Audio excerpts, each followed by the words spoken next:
Yay. Okay, we're here now. Well, I am Kerrie Davis Howell, and I am super excited that my good friend Patti Buchholtz and myself, we're going to be just sharing some insights for JP University this evening. And I'm actually going to be talking about habit number 5 in Ditch the Pitch. And Patti is going to be going over chapter 8 in StoryBrand. And both of these books, if you don't have them, I'd encourage you to go out and get them, because there's just some real gems in these books. And I think that we learn every time I read it, I'm learning something more. So I'm super excited to share tonight. So how many of you on this call have worked on your 1 minute or your 3 to 5 minute story, personal story? Just raise your hand. Has anybody worked on your personal story? Yeah. Not muted. Hold on a second. I'm gonna try to mute all. Hold on a second. So mute all. Patti, you might have to. Okay. You might have to unmute. So, okay. So most of us have worked on a 1 minute or 3 to 5 minute story, and we have that in our minds, right? So I'm gonna ask you another question. How many of you guys have met somebody, whether you're shopping or you're at an event, and you start telling them about what you do, and you've just thrown up on everybody? How many of them have done that? I have done it more times than I can count, right? Well, in Ditch the Pitch, habit number 5, he really dials this in. And there were 3 key points. One was making 95% of the conversation about the other person. And then kind of obeying a 1 paragraph rule, which I'll go over, and then weaving our stories together. So as the person's talking, you take little bites of your story to ask questions or to really confirm with them, like you've experienced that, so that you weave pieces of your story, but you're not really throwing up on them, because we've all done that, right? So what is really important is when you meet up with somebody, you're really focused on like what you want to tell them. But here's the honest truth. When you meet up with that person, they are into whatever is going on in their life at that moment. And we don't know what's going on in their life. Like their plumbing could have broke down. They could have had a flat tire. They just found out their mother's got a really bad diagnosis. All of this stuff could be happening with them, and we don't know that. So they're really into their story, not into our story. And I think sometimes when we meet up with somebody, especially when we first get started, we're so excited and we're so energetic and we're so enthusiastic and we love the product and we're so busy about, I got to tell them everything, that we forget that they're in their story.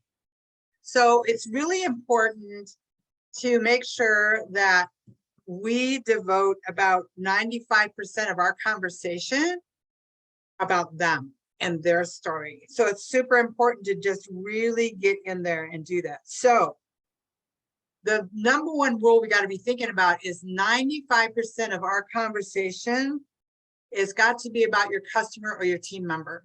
And even our team members, like sometimes we don't really know what's going on in their lives. We just know they didn't show up for the call, or they haven't been as active on Voxer. We don't really know what's going on. So this even applies to our team members. So that's the number 1 rule. And he talks about obeying the 1 paragraph rule, which is a soundbite, like less than a paragraph, and then stop and ask questions. So I even would make it less than a paragraph if it were me, just a little bit, and then ask questions, and then a little bit and ask questions. And so that's what that 1 paragraph rule is all about. And so that was the second thing. And then being able to weave our stories together. So ask enough questions. And I think it was Nikki that always taught us to ask at least 10 questions before we say something. But even if you pared that down and asked 2 or 3 questions and just got that engagement flowing, and then weave a little bit of your story in and then be able to ask questions, is super, super important. So I actually am going to ask 2 volunteers to step up because we're going to role play a little bit. And what we want to do with this role play, and it's a soup. I bet you I've had this situation come up so many times when I'm talking to people. And even if you don't have kids, you know, you've probably in the past had the same situation with your grandkids or your own kids. But I want 2 people. I want one to be a customer and one to be the partner. So is there anybody that wants to step up? And I'm going to give you the scenario. Who would like to do that? Okay, Kirsten, what would you like to be? Oh, you're muted. How about I'm the rep? Because Okay. this role playing really scares me. So I need know. practice. Okay, so you're the partner. Now I need a customer or a prospect. Okay, Sheila, super. So here's your Be scenario. easy on me, Sheila. So Kirsten, you're really just going to ask Sheila, like, how's she doing? What's going on in her life? Sheila, your main thing is you are so tired of trying to get your kids to eat vegetables. That's your big thing. Like you just had a fight with your kids trying to get them to eat some vegetables and you are like done as a parent. Like you are just done. Like you just are ready to put a hot dog in their mouth. So Kirsten, we're going to do that 95% rule and trying to weave our story, be able to empathize with her and then give her suggestions and ask lots of questions. So you can kind of pull her into your story and weave it in to our story. Okay. Okay. And is she a prospect or is she an existing customer or? Let's do her as a prospect. Prospect. Okay. Yeah, let's do that. She's just a friend of yours. Yep. Okay. Hey, Sheila, how's it going? I'm doing okay. A little frustrated right now. Oh my gosh, what's going on? You know, I am so tired of hassling with my kids to eat vegetables. If I find one more pea shoved under a plate, it's going to drive me over the edge. That's got to be so rough. And your kids are back in school now, right? Yes, thank goodness. Yeah. I hear your frustration. So what are you trying to get them to eat that they're not eating? You said peas. Oh, what else? I actually don't blame my youngest one for that one. But any green vegetable, they just won't eat it. And if they eat it, they complain or bury it in ranch dressing. Wow. You know, I don't have kids of my own, but I had a niece that was having a really hard time. My sister was having the same issue, and it was just heartbreaking because this little one was starting to gain weight as she was reaching puberty, and my sister was just tearing her hair out. So have you found anything that's working to get them to eat vegetables? You know that I never used to let them have ranch dressing, and I've been kind of weaning it back because I know they love it. They even put it on their pizza, for Pete's sake. Yeah. So and I can't stand the stuff myself, but they love it. Well, hey, so whatever cutting works, back right? on that. Yeah, at this point. Yeah. Yeah. Have you ever heard of fruits and veggies in a chewable form before? No, but that would be amazing. Yeah. I'll tell you, that was a game changer for my sister, who was, I really hear you on the frustration. And I was able to introduce her to a product that has fruits and veggies in a gummy form, and it's actually free for kiddos with an adult order. So I don't know if that's something that would interest you, or if, and if it does, I would love to send you more information if you're open. I'm definitely open, Kirsten. At this point, whatever I can get to get my kids to eat appropriately would be great. That's awesome. Okay. Did I ask enough questions? Yeah, this was perfect because you didn't make it about your agenda. You got right in. I made some notes. One of the things that we worry about sometimes is like, we have a situation come up and we don't have, like she said, I don't have kids of my own, but she reached out to bring in her sister and her niece. Like that was brilliant. Because sometimes if you don't have a story, we can use or borrow stories from people we know or situations that we understand that has happened. And so that was brilliant on your part. And she empathized with Sheila's frustration. Like, yeah, that's a good course. It's all right. Ranch dressing, if it works, that's good. And have you ever heard? Yeah. So that was perfect because that was about 95% about just focus on her frustration. So that's what we want to do when we're talking with people is get it off of us, understand where they are, try to figure out that door opening. And it was an easy slide right in like, have you ever heard? Have you ever heard of this product? That was perfect. So yay. Well, thank you. And Sheila, you made it really easy because you're my favorite kind of prospect, which is a little bit desperate. Yeah.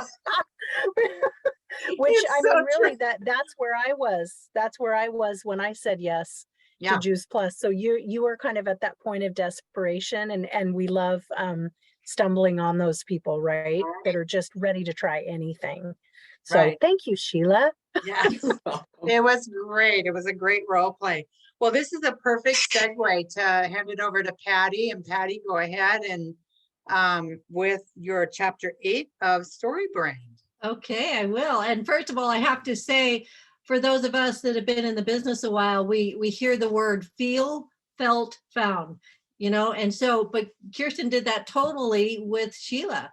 I kind of know how you feel because I've had the same situation. I felt that way before also, but what I have found, so feel, felt, found, it just happened right there in front of us. It was perfect. It fit in perfectly. So good job on that, you guys.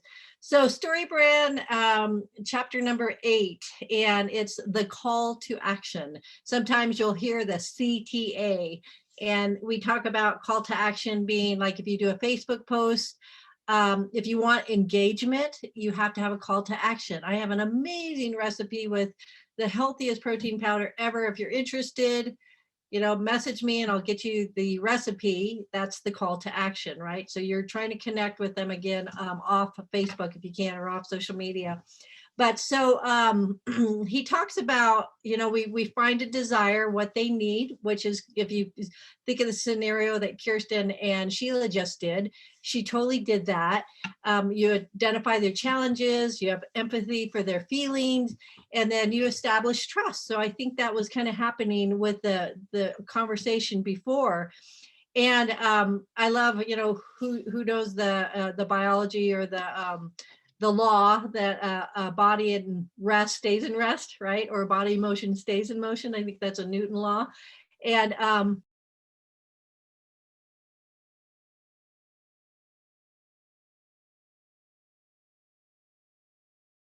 Okay. Did we lose Nope. Patti? We lost Patti. Oh, Hold on just a second. I know.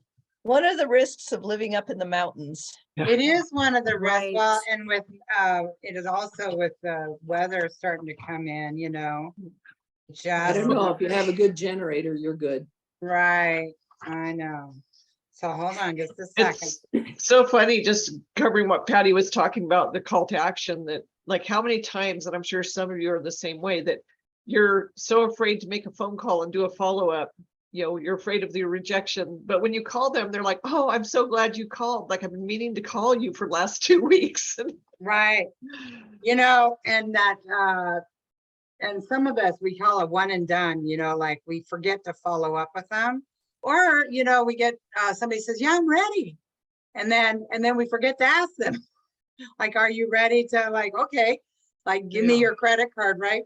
This is pretty funny because this is kind of she was going to go into a call to action. Patti's back. I'm back, Oh, Kerrie. yay. So thank you. She got the segue going, and I think she just talked about the direct call to action. Am I correct? Yeah. Awesome. So did you guys talk about the traditional call to action or transitional? Sorry. Transition. No. So it's really in the name. And so Holly and Leslie, how about that? If you guys would do the role play for me for a transitional call to action. And so, Leslie, why don't you be the customer that Holly's been shining on for years, and she runs into you in the grocery store. So Holly, you're the partner, and you've been talking to Leslie, you know a lot about her health challenges. So transitional call to action, what would the next step look like? Okay. Hey, Leslie, I haven't seen you in quite a while. How are you doing? How's that autoimmune disease going? Oh, doing pretty good, but just, boy, really frustrating because, I got sick and it triggered the autoimmune stuff. So I've just been dealing with a lot of inflammation. But Oh, other than that, everything's going great. wow. Hey, last time we talked about ways to get more veggies in your diet because you saw the how nutrition could help you. And I shared some recipes and things to help you get more nutrition. How are you doing getting about 10 servings of fruits and vegetables in your diet? Have you been successful? Nowhere close to that. I really appreciated the recipes. Like, oh my goodness, like I love a good recipe. So always keep those coming to me. But you know what, no matter, even when I think I'm healthy, I just can't seem to get more than, I don't know, 4 or 5 a day in if I'm lucky. It can be a challenge, can't it? Absolutely. And I think, my kids are a whole lot worse than that. So Yeah, I just wish that you could call the slice of raw or of unripe tomato on your fast food burger a full serving of vegetables. It doesn't work that way, does it? wouldn't that be good? We'd all be covered. Well, last time we talked, I talked about getting a real concentrated micronutrients into your system with, 30, the nutrients of 30 raw fruits, vegetables, and berries. It sounds like you wanted to head in the direction of eating healthier, but you're challenged. So have you given that any more thought? I'd kind of forgotten we had talked about that, and that sure, if you want to send me some information, I'll take a look at it when I get a chance. I would love to send you information. I actually have a sister who's struggled with autoimmune, and she found that flooding her body really relieved a lot of the symptoms. I can't tell you what it'll do in your body, but as we discussed, and I think you understood, that better nutrition really does help our bodies to heal. So I'd love to send you information. Can I send you a short 5-minute video and then call you tomorrow to see what you think? Yeah, I think if it's just 5 minutes, I think I could look at that by tomorrow, if you call in the afternoon. Okay. Well, I will send you the information. I'll follow up tomorrow. What time works best? Probably after 4. Okay. Got it in my book. That was really good, you guys. And I think for most of you, they are sisters. So that made it even more fun. But, Holly nailed it because she had already shined on her and given her some information and talked, but it's been a while. So she didn't, she hasn't seen Leslie. She's not going to go, hey, are you ready to get going? And, she's going to give her some more, transition her into it. And so that's exactly what transitional. And he talks about the biggest hindrance to success is we think that we can read their mind, and we can't. And so again, that's just like Kerrie was talking about, is asking lots of questions, getting to know them, just like the scenario before, finding out what their needs are. But in a situation like this, Sheila and I talked with, she came on, we have a partner friend, mutual friend that Linda, she basically, so the direct call of action is, yeah, where do you want it shipped and what credit card should we use? Bam, that's pretty direct, isn't it? So you have to get a feel, you definitely want to build that relationship. But if you start using these tools, you guys, and getting to know people and read, these books have been amazing. And we, like Kerrie said earlier, is definitely do the Ditch the Pitch and the Story Brand. They just weave in there together. So we have about 10 minutes left, and I think we were gonna go ahead and open it up for questions. As anybody has, Noreen, you want to show your book? That would be great. Oh. So that's the Ditch the Pitch. Yeah. And then there's the building. There you go. Awesome. Thank you guys for being prepared. Patti, and one of the things I had mentioned when you got bumped off is, how many times when we've shared with people and then, said, oh, we'll get back to you, or they say, I'll get back to you on that. And then they don't get back to us. And then we start making up stories in our head about, oh, they don't want this, they're ghosting me, they're And so that's really important. And I think one thing that Holly did that was so important that I've learned, through this wonderful group, is rather than just saying, oh, take a look at this and give me a call after you watch it. It's like, no, you take action and you tell them, I will get a hold of you when's best to call you. Because if you leave it up to them, it's out of their mind and they will not call you. Yes, Right. thank you for bringing that up, Leslie. And the one thing I really loved about what Leslie did, and Holly, they got an exact time. They didn't say, I'll just call you tomorrow. What is a good time to call you? 'Cause Right. we want to honor those people also. So great, Right. great point. Thank you for that. Right. And then going back to the Eric Worre that we've so long, if once you share that video, don't ask them, did you like it? It just really leads to nowhere, because they can go, oh yeah. You have to say, what did you like best? What really hit home with you or resonated with you? Mhm. So. And that's and another piece to all that is that's why having our stories up here in our brains and practicing them, because that way you can just kind of like a surgeon, just take out certain sections of your story to fit in whoever that's in front of you, or knowing the story of other people. Like that's super important, knowing that Leslie has had an autoimmune disorder. If you're talking to somebody, that's a perfect way to extract some things or even connect them, with a three-way call. Or knowing that Patty's been a fitness trainer for me, that has been really super helpful. So getting to know all of our stories and being able to, utilize those, that's super important. It's great. Yes, and I want to remind everybody too, I mean, for a while there, we really worked on our story, and you can actually go into the Cotton Club Turn Up the Heat and find the layout, the printout on how to tell your story. And I recommend write it down and tape it to the mirror and say it. But time yourself, because you want to have it nice and quick. But we don't anymore talk to somebody hi and just, dump out our story on them. We have it because when they talk about, their grandma, then we can weave our story into it. And that's what we're doing now. We're not just going out and telling them, what my life was before, what happened when I heard about Juice Plus and what it looks like now. We don't just dump that on them, but we weave it into their story where we feel it's going to fit, or somebody else's story, Kerrie's story or Leslie's story or Holly's story. So if you know other people and you listen to their story, then you find, yes, I can share these pieces of story. I have a friend that had similar situation. So it's good to hear other people's stories, and you can go on Cotton Club Turn Up the Heat. There are some stories out there already that you can listen to.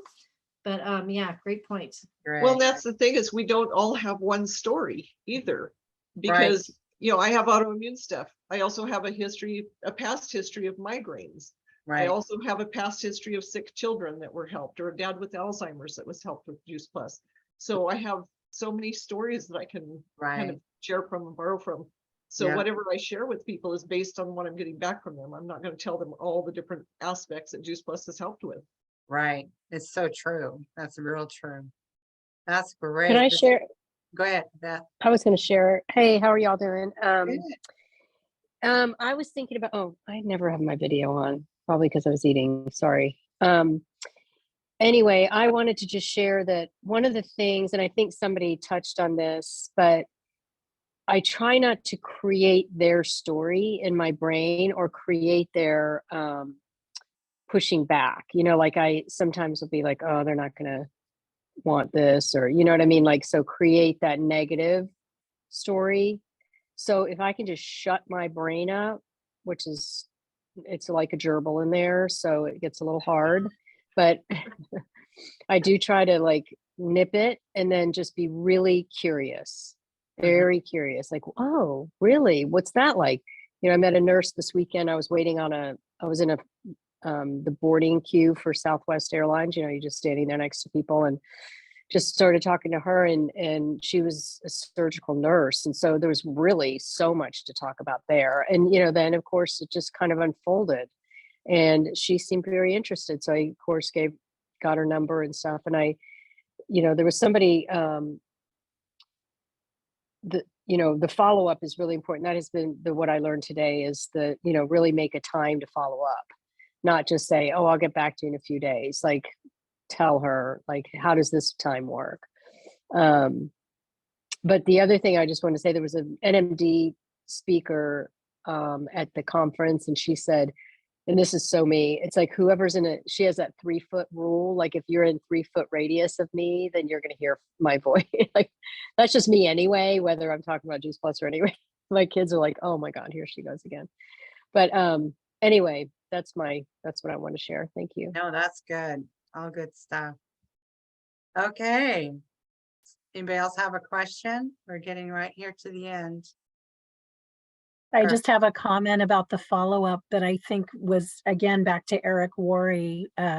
So if any of you didn't go through those trainings, is that it takes 7 to 10 follow-ups, exposures before people actually are ready to buy. So, you know, a little less if you've already established trust with people, but I also struggle with the, oh my gosh, I'm just bugging them kind of thing, but just continuing to check in. I think, Holly, your genuine concern and you're circling back around to earlier conversations that Leslie didn't even remember having was brilliant, because it showed you cared and it was just another follow-up. So we need to put on our big people panties and just continue to And ask follow up, right? questions. They might Yeah. be more ready than you think you are. You might be more afraid to ask for that credit card and address. Yeah. So just say, Right.